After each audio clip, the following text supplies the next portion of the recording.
అందరికీ నమస్తే, అస్సలాము అలైకుం. ఇక్కడ ఒక వ్యక్తి బాగా గమనించండి. టోపీ పెట్టుకున్నాడు, కోట్ వేసుకున్నాడు, మాస్క్ వేసుకున్నాడు. ఒక వ్యక్తి అటు వెళ్తూ ఉన్న వ్యక్తిని పిలిచాడు.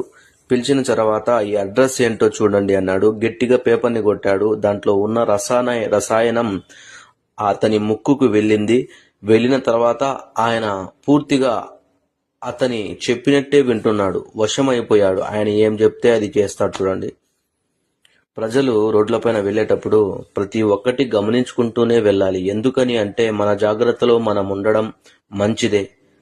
మన బిడ్డలకు, మన తల్లులకు, మన అక్కలకు అందరికీ మనం తోడుగా ఉండాలి. కాబట్టి ఇక్కడ కూడా చూడండి, ఇంకో విషయం.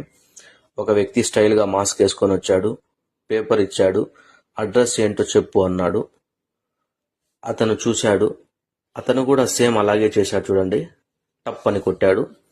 ఆ తర్వాత ఆ నశాలం అతనికి కూడా ఎక్కిన తర్వాత ఆ పేపర్ని తీసుకొని భద్రంగా జోలో పెట్టుకున్నాడు. ఆయన అడుగుతున్నాడు. చూడండి, ఈయన బండి పైన కూర్చోండి, ఆయన ఇచ్చేస్తున్నాడు. చూడండి, ఇలా కూడా కొత్త రకంగా దొంగతనాలు జరుగుతూ ఉన్నాయి ఈ దేశంలో ఎలా దోచుకోవాలో అని మనుషులు ఆలోచించుకుంటూ ఉన్నారు.